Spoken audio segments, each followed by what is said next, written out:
Hello, everybody. Welcome to episode 157 of Optimal Living Advice, the podcast where we take any questions you might have about the many struggles of life and get them answered for you here on the show. I am your host, Certified Life Coach Greg Audino. Hope you all are doing so well today. I'm happy to be with you with a listener question that I am excited about answering. We are looking at a dense answer to a question that is all about the guilt a woman is having over doing nice things for herself. Many of us find ourselves treating others better than we do ourselves, but what can we do when we reach a breaking point? Well, let's check it out. Here's the question for today. I would never tell someone, "You look fat in that outfit," but why do I tell myself that? I think it's great when I'm out shopping and see something I know my husband would like, and I get it for him, just because. But when I purchase something for myself, I feel guilty or that I'm wasting money. I go out of my way to encourage others when they are down by sending a card or text. But when I try to encourage myself, I feel like I am being self-centered or conceited. What is wrong with me? I feel as though I just need to treat myself nicer without having guilt and all kinds of hang-ups about it. At this point, I am really starting to get on my own nerves. So, first of all, nothing is wrong with you. I won't have any of that malarkey.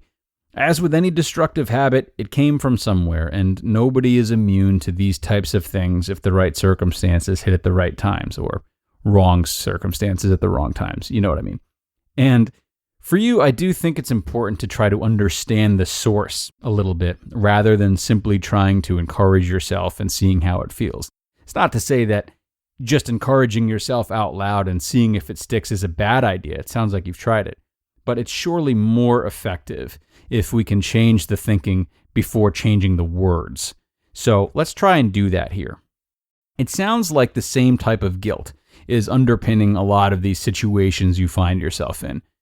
What I mean is, if you're saying you judge yourself for the way you look in an outfit, but you don't judge others, and you spend a lot on your husband but not on yourself, then we can probably rule out a problem that's specific to body image or chromophobia, which is a fun word that means the fear of spending money, and therefore the ensuing guilt that could come with it. So assuming it's just general guilt, or even if it doesn't, even if it has its nuances from situation to situation, I think it would be of value for you to start making an effort to go beneath the guilty feelings. Either try to do something right now that makes you feel guilty, or think back on specific times when you've tried to do something that has brought on feelings of guilt. Sit with that guilt for a second. Really hone in on it. And then ask yourself, what's underneath it? Dial back one more level of consciousness and ask why you are guilty. What is coming up? Are you hiding something that you've not admitted to? Is someone else's voice telling you that you aren't enough? Do you not feel you've worked out enough to look good in that outfit? Do you feel you've not made enough money to splurge on yourself once in a while? Have you been taught that your worth is measured by how much you serve others and not yourself? Spend time on these types of questions and others that are similar. Make it a point to get to the bottom of your guilt and identify what it sounds like and, if possible, when it started. If you can get to the bottom of this, then you're able to chip away at the real problem here, which isn't guilt exactly. It's the conditions and expectations you put on yourself that masquerade as the simple-to-understand feeling that is guilt. If you can understand the expectations and conditions you put on yourself, which are probably quite extreme, you can then challenge them, which is where the most progress happens. If you find that maybe a parent has been telling you that you don't look good enough for your entire life, maybe it's time to muster up the courage to have a conversation with them about that.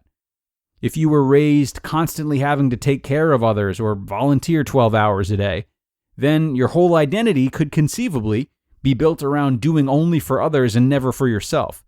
If that were the case, perhaps you could schedule a week in which you both take a nice luxurious vacation and volunteer at a soup kitchen the day you get back, proving to yourself that you have the time and energy to treat yourself and your community.